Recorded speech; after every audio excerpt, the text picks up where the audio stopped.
ಆತ್ಮೀಯ H16 news ಅರ್ಥಾತ್ ಹೇ ಸೀತಾರಾಮಗೆ ಸ್ವಾಗತ. ನಾನು ನಿಮ್ಮವ MI ಅಥವಾ ಮಲ್ಲಪ್ಪ ಜೋತಾವರ್. ಆದ್ಮೇಲೆ ಈಗ ತಾವು ದಿನ ಸುದ್ದಿಗಳನ್ನ ಅದರ ಜೊತೆಗೆ ವಿಶೇಷತೆಗಳನ್ನ ನೋಡ್ತಾ ಹೋಗಿ ವಿಶೇಷ ಈ ಮೊದಲನೇ ಸುದ್ದಿಯನ್ನು ನೋಡಿ.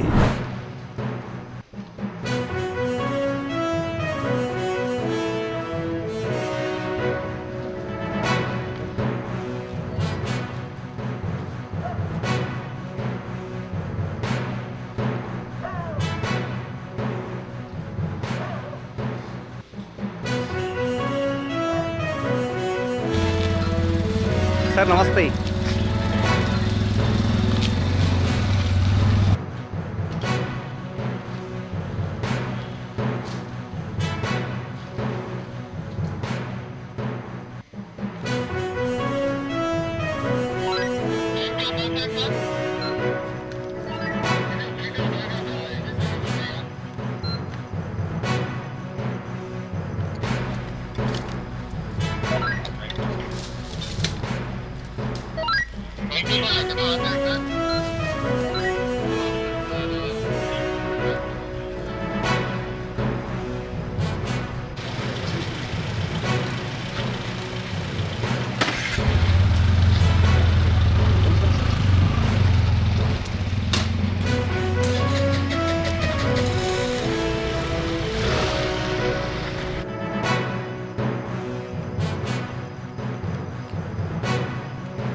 ನಮಸ್ಕಾರ.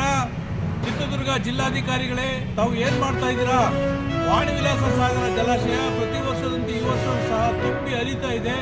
ಆದರೆ ಅಚ್ಚುಕಟ್ಟು ಪ್ರದೇಶಕ್ಕೆ ನೀರು ಹರಿಸದೆ ಯಾಕೆ ಮೀನಾಮೇಷ ಎಣಿಸ್ತಾ ಇದ್ದೀರಾ? ನಿಮ್ಮೂ ಕೇಳಿದರೆ ಇಂಜಿನಿಯರ್ಗಳ ಮೇಲೆ ಹೇಳ್ತಾರೆ, ಇಂಜಿನಿಯರ್ ಕೇಳಿದರೆ ನಿಮ್ಮ ಮೇಲೆ ಹೇಳ್ತಾರೆ, ಮಿನಿಸ್ಟ್ರಿ ಕೇಳಿದರೆ DC ಗಳ ಮೇಲೆ ಹೇಳ್ತಾರೆ. ಆದರೆ ವಾಸ್ತವವಾಗಿ ಇದು ಫೆಬ್ರವರಿ ಮೊದಲೇ ವಾರ ಬಂತು. ಇಷ್ಟೊತ್ತಿಗೆ ಅರ್ಧ ನೀರು ಆಲ್ರೆಡಿ ಅಚ್ಚುಕಟ್ಟು ಪ್ರದೇಶಕ್ಕೆ ಹರಿಬೇಕಾಗಿತ್ತು. ಕುಡಿಯೋದಕ್ಕೆ ನೀರು, ಅಂತರ್ಜಲ ಮರುಪೂರ್ಣ ಮತ್ತು ಅಚ್ಚುಕಟ್ಟು ಪ್ರದೇಶದಲ್ಲಿ ಬೆಳೆದು ನಿಂತಿರುವಂಥ ಫಸಲುಗಳು ಏನು ತೆಂಗು, ಅಡಿಕೆ, ಬಾಳೆ ಇತ್ಯಾದಿಗಳು ನೀರು ಇಲ್ಲದಲ್ಲೇ ಒಣಗ್ತಾ ಇದ್ದಾವೆ. ಅಲ್ಲದೆ ಈಗಾಗಲೇ ಸಹ ತಮ್ಮ ಗಮನಕ್ಕೆ ರೈತ ಸಂಘಟನೆಗಳು ನೀರಾವರಿಗೆ ಇದನ್ನು ಕೊಟ್ಟಿದ್ದಾರೆ, ಮನೆ ಪತ್ರವನ್ನು ಕೊಟ್ಟಿದ್ದಾರೆ. ತಮ್ಮದೇ ಅಧ್ಯಕ್ಷತೆಯ ನೀರಾವರಿ ಸಲಹಾ ಸಮಿತಿಯವರು ಮನವಿ ಪತ್ರಗಳನ್ನು ಕೊಟ್ಟಿದ್ದಾರೆ. ನೂರಾರು ಜನ ರೈತರು ಫೋನ್ ಮಾಡಿ ತಮ್ಗೆ ಹೇಳಿದ್ದಾರೆ. ಮತ್ತು ಜಿಲ್ಲಾ ಉಸ್ತುವಾರಿ ಸಚಿವರು ಹೇಳಿದ್ದಾರೆ. ನೀವಿಬ್ಬರು ಸೇರ್ಕೊಂಡು ಏನು ಮಾಡ್ತಾ ಇದ್ದೀರಾ? ಯಾಕೆ ನೀರು ಎತ್ತಕ್ಕಾಗ್ತಾ ಇಲ್ಲ? ನೀರಿದ್ದಾವೆ, ಆಮೇಲೆ ಚಳಕೆರಿಗೆ ಅವೆಲ್ಲ ಅಷ್ಟು ಬಿಡಬೇಕು ಅಂತ ಮಾಡಿದರೆ ಏನು ಕತೆ? ರೈತರು ಇವತ್ತು ಉಳಿಬೇಕಾ ಬೇಡವಾ? ನೀರು ಇದೇ ಹೆಂಗಿದೆ ಅಂದರೆ ಸಮುದ್ರದ ನೆಂಟಸ್ಥಾನ, ಕುಡಿಯೋ ನೀರಿಗೆ ಬಡತನ ಅನ್ನುವಂಥ ಒಂದು ಪರಿಸ್ಥಿತಿ ನಿರ್ಮಾಣ ಆಗಿದೆ. ನೀರಿದ್ದೂ ಸಹ ಬಳಸಿಕೊಳ್ಳಲಾರದ ಅಸಹಾಯಕ ಪರಿಸ್ಥಿತಿಯಲ್ಲಿ ಇವತ್ತು ನಾವು ಹಿರಿಯೂರು ತಾಲೂಕಿನ ಅಚ್ಚುಕಟ್ಟುದಾರ ರೈತರು ಇಂಜಿನಿಯರ್ಗಳನ್ನ ಮಾತು ಕೇಳಲ್ಲ, ಜಿಲ್ಲಾಧಿಕಾರಿಗಳು ಕೇಳಲ್ಲ, ಜಿಲ್ಲಾ ಉಸ್ತುವಾರಿ ಸಚಿವರು ಕೇಳಲ್ಲ. ದಯವಿಟ್ಟು ಕೈ ಮುಗಿದು ಕೇಳ್ಕೊಳ್ತೀವಿ, ನೀವು ನೀರು ಎತ್ತಲೇಬೇಕು. ಇನ್ನೊಂದು ವಾರದೊಳಗೆ ಎತ್ತಲಿಲ್ಲ ಅಂದರೆ ಮುಂದಿನ ವಾರದಲ್ಲಿ ನಾವು ಉಪವಾಸ ಸತ್ಯಾಗ್ರಹವನ್ನು ಮಾಡಿ ನೀರನ್ನು ಬಿಡಿಸ್ಕೊಳ್ಳಲೇಬೇಕಾದಂಥ ಅನಿವಾರ್ಯ ಸ್ಥಿತಿ ಇದೆ.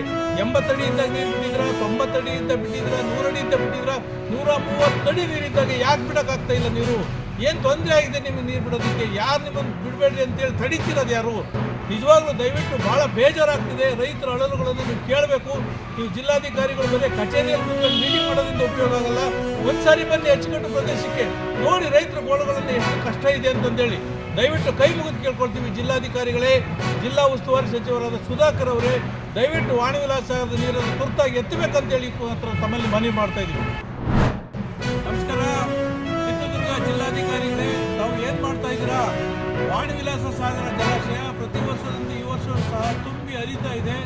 ಆದರೆ ಅಚ್ಚುಕಟ್ಟು ಪ್ರದೇಶಕ್ಕೆ ನೀರು ಹರಿಸದೆ ಯಾಕೆ ಮೀನಾಮೇಷ ಎಣಿಸ್ತಾ ಇದ್ದೀರಾ? ನಿಮ್ಮೂ ಕೇಳಿದರೆ ಇಂಜಿನಿಯರ್ಗಳ ಮೇಲೆ ಹೇಳ್ತಾರೆ, ಇಂಜಿನಿಯರ್ ಕೇಳಿದರೆ ನಿಮ್ಮ ಮೇಲೆ ಹೇಳ್ತಾರೆ, ಮಿನಿಸ್ಟ್ರಿ ಕೇಳಿದರೆ DC ಮೇಲೆ ಹೇಳ್ತಾರೆ. ಆದರೆ ವಾಸ್ತವವಾಗಿ ಫೆಬ್ರವರಿ ಮೊದಲೇ ವಾರ ಬಂತು. ಇಷ್ಟೊತ್ತಿಗೆ ಅರ್ಧ ನೀರು ಆಲ್ರೆಡಿ ಅಚ್ಚುಕಟ್ಟು ಪ್ರದೇಶಕ್ಕೆ ಹರಿಬೇಕಾಗಿತ್ತು. ಕುಡಿಯೋದಕ್ಕೆ ನೀರು, ಅಂತರ್ಜಲ ಮರುಪೂರ್ಣ ಮತ್ತು ಅಚ್ಚುಕಟ್ಟು ಪ್ರದೇಶದಲ್ಲಿ ಬೆಳೆದು ನಿಂತಿರುವಂಥ ಫಸಲುಗಳು ಏನು, ತೆಂಗು, ಅಡಿಕೆ, ಬಾಳೆ ಇತ್ಯಾದಿಗಳು ನೀರು ಇಲ್ಲದೆ ಒಣಗ್ತಾ ಇದ್ದಾವೆ. ಅಲ್ಲದೆ ಈಗಾಗಲೇ ಸಹ ತಮ್ಮ ಗಮನಕ್ಕೆ ರೈತ ಸಂಘಟನೆಗಳು ನೀರಾವರಿಗೆ ಇದನ್ನು ಕೊಟ್ಟಿದ್ದಾರೆ, ಮನೆ ಪತ್ರವನ್ನು ಕೊಟ್ಟಿದ್ದಾರೆ. ತಮ್ಮದೇ ಅಧ್ಯಕ್ಷತೆಯ ನೀರಾವರಿ ಸಲಹಾ ಸಮಿತಿಯವರು ಮನೆ ಪತ್ರಗಳನ್ನು ಕೊಟ್ಟಿದ್ದಾರೆ. ನೂರಾರು ಜನ ರೈತರು ಫೋನ್ ಮಾಡಿ ತಮ್ಗೆ ಹೇಳಿದ್ದಾರೆ. ಮತ್ತು ಜಿಲ್ಲಾ ಉಸ್ತುವಾರಿ ಸಚಿವರು ಹೇಳಿದ್ದಾರೆ, ನೀವಿಬ್ಬರು ಸೇರ್ಕೊಂಡು ಏನು ಮಾಡ್ತಾ ಇದ್ದೀರಾ?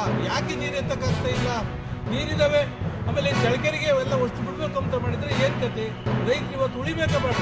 ನೀರು ಇದೆ ಹೆಂಗಿದೆ ಅಂದರೆ ಸಮುದ್ರದ ನೆಂಟಸ್ತನ ಕುಡಿಯೋ ನೀರಿಗೆ ಬರ್ತಾನೆ ಅನ್ನುವಂಥ ಒಂದು ಪರಿಸ್ಥಿತಿ ನಿರ್ಮಾಣ ಆಗಿದೆ. ನೀರಿದ್ದೂ ಸಹ ಬಳಸಿಕೊಳ್ಳಲಾದ ಅಸಹಾಯಕ ಪರಿಸ್ಥಿತಿಯಲ್ಲಿ ಇವತ್ತು ನಾವು ಹಿರಿಯೂರು ತಾಲೂಕಿನ ಅಚ್ಚುಕಟ್ಟುದಾರ ರೈತರು, ಇಂಜಿನಿಯರ್ಗಳು ನಮ್ಮ ಮಾತು ಕೇಳಲ್ಲ, ಜಿಲ್ಲಾಧಿಕಾರಿಗಳು ಕೇಳಲ್ಲ, ಜಿಲ್ಲಾ ಉಸ್ತುವಾರಿ ಸಚಿವರು ಕೇಳಲ್ಲ. ದಯವಿಟ್ಟು ಕೈ ಮುಗಿದು ಕೇಳ್ಕೊಳ್ತೀವಿ, ನೀವು ನೀರು ಎತ್ತಲೇಬೇಕು. ಇನ್ನೊಂದು ವಾರದೊಳಗೆ ಎತ್ತಲಿಲ್ಲ ಅಂದರೆ ಮುಂದಿನ ವಾರದಲ್ಲಿ ನಾವು ಉಪವಾಸ ಸತ್ಯಾಗ್ರಹವನ್ನು ಮಾಡಿ ನೀರನ್ನು ಬಿಡಿಸ್ಕೊಳ್ಳಲೇಬೇಕಾದಂಥ ಅನಿವಾರ್ಯ ಸ್ಥಿತಿ ಇದೆ. 80 ಅಡಿ ಇದ್ದಾಗ ನೀರು ಬಿಟ್ಟಿದ್ರ, 90 ಅಡಿ ಇದ್ದ ಬಿಟ್ಟಿದ್ರ, 100 ಅಡಿ ಇದ್ದ ಬಿಟ್ಟಿದ್ರ, 130 ಅಡಿ ನೀರಿದ್ದಾಗ ಯಾಕೆ ಬಿಡೋಕ್ಕಾಗ್ತಾ ಇಲ್ಲ ನೀರು? ಏನು ತೊಂದರೆ ಆಗಿದೆ ನಿಮ್ಗೆ ನೀರು ಬಿಡೋದಕ್ಕೆ? ಯಾರು ನಿಮ್ಮನ್ನು ಬಿಡಬೇಡ್ರಿ ಅಂತೇಳಿ ತಡೀತಿರೋದು ಯಾರು? ನಿಜವಾಗ್ಲೂ ದಯವಿಟ್ಟು ಭಾಳ ಬೇಜಾರಾಗ್ತಿದೆ. ರೈತರ ಅಳಲುಗಳನ್ನು ಕೇಳಬೇಕು. ನೀವು ಜಿಲ್ಲಾಧಿಕಾರಿಗಳ ಬಗ್ಗೆ ಕಚೇರಿಯಲ್ಲಿ ಕೂತ್ಕೊಂಡು ಮೀಟಿಂಗ್ ಮಾಡೋದ್ರಿಂದ ಉಪಯೋಗ ಆಗಲ್ಲ. ಒಂದ್ಸಾರಿ ಬನ್ನಿ ಅಚ್ಚುಕಟ್ಟು ಪ್ರದೇಶಕ್ಕೆ, ನೋಡಿ ರೈತರ ಗೋಳಗಳನ್ನು ಎಷ್ಟು ಕಷ್ಟ ಇದೆ ಅಂತಂದೇಳಿ. ದಯವಿಟ್ಟು ಕೈ ಮುಗಿದು ಕೇಳ್ಕೊಳ್ತೀವಿ. ಜಿಲ್ಲಾಧಿಕಾರಿಗಳೇ, ಜಿಲ್ಲಾ ಉಸ್ತುವಾರಿ ಸಚಿವರಾದ ಸುಧಾಕರ್ ಅವರೇ, ದಯವಿಟ್ಟು ವಾಣಿ ವಿಲಾಸ ಸಾಗರದ ನೀರನ್ನು ತುರ್ತಾಗಿ ಎತ್ತಬೇಕಂತೇಳಿ ತಮ್ಮಲ್ಲಿ ಮನವಿ ಮಾಡ್ತಾ ಇದ್ದೀವಿ. 1.5 ತಿಂಗಳು ಆಗಿದೆ. ಸೊ ಇಲ್ಲಿನ ಪದ್ಧತಿಗಳು, ಆಚಾರ ವಿಚಾರಗಳು ಏನಿದೆ ಅದ್ರ ಬಗ್ಗೆ ನನಗೆ ಗೌರವ ಇದೆ. ಅದು ಹಿಂದೆಯಿಂದ ಹೇಗೆ ನೆಡ್ಕೊಂಡು ಬರ್ತಾ ಇತ್ತು, ಅದಕ್ಕೆ ಧಕ್ಕೆ ಬರ್ದೇ ಇರೋ ಥರ ಅಥವಾ ಕುಂದು ಬರ್ದೇ ಇರೋ ಥರ ಮುಂದುವರಿಸೋದಕ್ಕೆ ನಮ್ಮ ಇಲಾಖೆಯಿಂದ ಮತ್ತು ಪೊಲೀಸ್ ಇಲಾಖೆಯಿಂದ ಏನು ಸಹಕಾರ ಬೇಕೋ ಎಲ್ಲ ಸಹಕಾರಗಳನ್ನು ನಾವು ಕೊಡ್ತೀವಿ. ಸೊ ಹಿಂದೆಯಿಂದ ನೆಡ್ಕೊಂಡು ಬರ್ತಾ ಇದೆ, ಈಗಲೂ ಕೂಡ ಹಾಗೆ ನಡೆಯುತ್ತೆ. ಬಟ್ ಕಾನೂನು ಸುವ್ಯವಸ್ಥೆಗೆ ಧಕ್ಕೆ ಬಂದಾಗ ಅಷ್ಟೇ ನಾವು ಆ ಪದ್ಧತಿಯ ಒಳಗಡೆ ನಾವು ಇಂಟರ್ವ್ಯೂ ಆಗ್ತೀವಿ ಹೊರತು ಅದರ್ವೈಸ್ ನಾವೇನು ಕೂಡ ಪದ್ಧತಿಗಳು ಏನಿದೆ, ಆಚಾರ ವಿಚಾರಗಳು ಏನಿದೆ ಅದಕ್ಕೆ ನಾವು ತೊಂದರೆ ಕೊಡೋದಿಲ್ಲ. ಸೊ ಅದಕ್ಕೆ ನಾವು ಗೌರವ ಕೊಡ್ತೀವಿ. ಜೊತೆಗೆ ಆಚರಣೆಗಳಲ್ಲಿ, ಆಚಾರ ವಿಚಾರಗಳಲ್ಲಿ ಕೂಡ ನಾವು ಕೂಡ ಭಾಗವಹಿಸ್ತೀವಿ. ನಮ್ಮ ಜವಾಬ್ದಾರಿ ಕೂಡ ಇರುತ್ತೆ ಅಂತ ಹೇಳ್ತಾ, ಹೆಚ್ಚು ಇದ್ರ ಬಗ್ಗೆ ನನಗೆ ತಿಳುವಳಿಕೆ ಇಲ್ಲದೆ ಇರೋದ್ರಿಂದ ಸರ್ ಮಾತಾಡಿದ್ದಾರೆ. ಸೊ ಎಲ್ಲ ಮುಖಂಡರು ಕೂಡ ಮಾತಾಡ್ತಾ ಇದ್ದಾರೆ. ಸೊ ಅದ್ರ ಬಗ್ಗೆ ಏನು ಹೇಳ್ತಾರೆ ಅದಕ್ಕೆ ನಾವು ನಿಮ್ಮ ಜೊತೆ ಇರ್ತೀವಿ. ಆದರೆ ಎಲ್ಲಿ ಕಾನೂನು ಸುವ್ಯವಸ್ಥೆ ಹಾಳಾಗಬಾರ್ದು ಅನ್ನೋದಷ್ಟೇ ನಮ್ಮ ಇಲಾಖೆ, ಪೊಲೀಸ್ ಇಲಾಖೆದು ನಮ್ಮದು ಉದ್ದೇಶ ಇರುತ್ತೆ. ಅದ್ರ ಬಗ್ಗೆ ನಾವು ಹೆಚ್ಚು ಗಮನ ಹರಿಸ್ತೀವಿ. ಜೊತೆಗೆ ನಿಮ್ಮ ಆಚಾರ ಪದ್ಧತಿಗಳಿಗೆ ನಮ್ಮ ಸಹಕಾರ ಯಾವಾಗಲೂ ಇರುತ್ತೆ, ನಾವು ಕೂಡ ಭಾಗವಹಿಸ್ತಿರುತ್ತೆ. ತಾವೆಲ್ಲ ಇಲ್ಲಿವರೆಗೆ ಸುದ್ದಿಗಳನ್ನು ನೋಡಿದಿರಿ, ಜೊತೆಗೆ ವಿಶೇಷ ಘಟನೆಗಳನ್ನು ಸಹ ನೋಡಿದಿರಿ. ಅದು ನಿಮ್ಗೇನು ಅನ್ನಿಸ್ತು? ನಿಮಗೆ ಲೈಕ್ ಮಾಡಿರಿ, ಶೇರ್ ಮಾಡಿರಿ, ಕಾಮೆಂಟ್ ಮಾಡಿರಿ, ಜೊತೆಗೆ ಸಬ್ಸ್ಕ್ರೈಬ್ ಮಾಡಿಸ್ಬೇಡ್ರಿ. H16 ನ್ಯೂಸ್ ಅರ್ಥಾತ್ ಸತ್ಯದ ಕೈಗಳಲ್ಲಿ ವಂದನೆಗಳು.